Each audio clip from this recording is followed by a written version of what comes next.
Hello guys, welcome back to our channel. আমি প্রিয়া চলে এসেছি একটি নতুন ব্লগ নিয়ে। তো আজকে হচ্ছে কালী পুজো। তো সবাইকে জানাই শুভ দীপাবলি, কালী পুজোর অনেক অনেক শুভেচ্ছা। তো তোমাদের কালী পুজো কেমন কাটছে অবশ্যই কিন্তু কমেন্টে জানাবে। তো আজকের ব্লগটা আমি সকাল থেকেই শুরু করছি। সকাল থেকে আমি কি করলাম, তারপর আজকে আমাদের বাড়িতে নিরামিষ রান্না হবে, কি রান্না হবে, আর সন্ধেবেলা মন্দিরে যাব, তো সেটাও তোমাদের সঙ্গে শেয়ার করব। তো শেষ পর্যন্ত আমার ভিডিওটি থেকো, আর ভালো লাগলে একটা লাইক, শেয়ার এবং সাবস্ক্রাইব করতে ভুলো না। তো চলো বেশি কথা না বলে ব্লগটা শুরু করা যাক। আজকে যেহেতু কালী পুজো মানে দীপাবলি, তো সে প্রদীপ জ্বালাতে হবে, তার জন্য মা সব কিছু লেপা মোছা করছে। উঠান, তারপরে ঘরও মোছামুছি করা হয়ে গেছে অলরেডি। তো এদিকে মা উঠানটা মুছছে, আমি এদিকে ফুলগুলো তুলে নিয়ে এসেছি, কারণ পরে আর ফুল পাওয়া যাবে না একটাও গাছে। তো এইদিকে আমি রান্নাও করে ফেলেছি।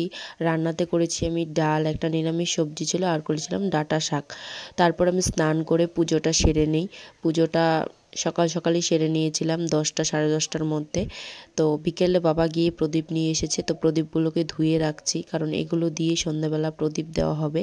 তো আমরা বাড়িতে প্রদীপ বানাই না, কিনেই আনা হয় প্রতি বছর। তারপর এদিকে ঠাকুরের জায়গাটা মুছে নিলাম আরেকবার। তো এদিকে দেখছো আমাদের দুষ্টুগুলো খেলা করছে। এদিকে আমাদের গরুগুলোকে রেখে দিয়েছে বাবা বেঁধে, আজকে মাঠে নিয়ে যায়নি। তো আমি চলো তোমাদেরকে দেখিয়ে দিচ্ছি, আমাদের কলা গাছ লাগানো হয়ে গেছে।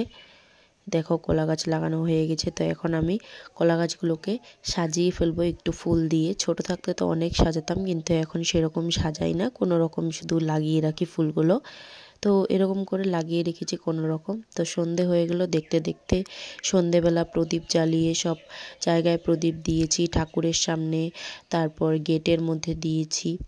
দিয়ে প্রদীপ সব জায়গায় প্রদীপ দিয়ে তারপর আমি একটু রেডি হচ্ছিলাম, কারণ আমি যাব এখন মেলাতে। মেলা না মানে পুজো হবে আজকে, তো ওখানেই যাব।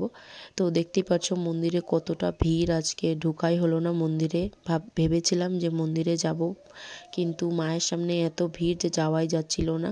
তো আমরা যেহেতু ভোগ দেব না, তাই আর সেরকমভাবে লাইন ধরে যাইনি মায়ের সামনে। তো চলে আসি বাড়ি, আর বাড়িতে এসে চলে যাই আমাদের এখানে রামনারায়ণের কীর্তন হচ্ছিল সেখানেই। তো একই দিনে মা কালীর যেদিন পুজো, সেদিনই রামনারায়ণ ঠাকুরের নাকি জন্ম হয়েছিল। তো তার জন্মদিন পালন করা হয় সেদিন আমাদের এখানে, তো সেখানেই গিয়েছিলাম।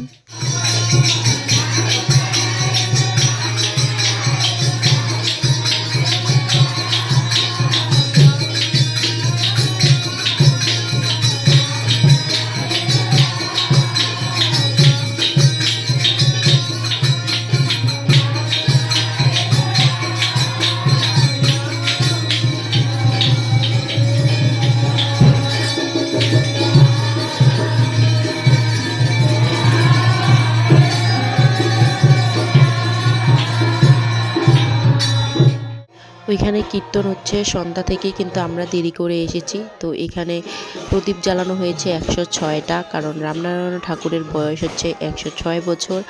আর প্রদীপ জ্বালানো হয়েছে 10টা 20-তে। তো তোমাদের এদিকেও কি রামনারায়ণ ঠাকুরের জন্মদিন পালন করা হয় বা মন্দির আছে? যদি দেখে থাকে তাহলে অবশ্যই জানাবে কমেন্টে। আর এদিকে দেখতে পাচ্ছ কত বাজি ফাটানো হচ্ছে এখানে। তো আমিও এখানে একটু অনেকক্ষণই ছিলাম, আমাদের বাড়ি আসতে আসতে প্রায় রাত 12টা বেজে যায়।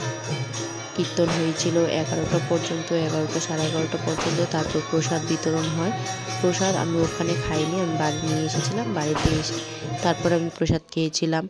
ব্লগটা কেমন লেগেছে অবশ্যই কমেন্টে জানাবে। ভালো লাগলে লাইক, শেয়ার, সাবস্ক্রাইব করতে ভুলো না। আজকের জন্য এখানেই শেষ করছি ব্লগটা। দেখা হবে নেক্সট কোনো ব্লগে।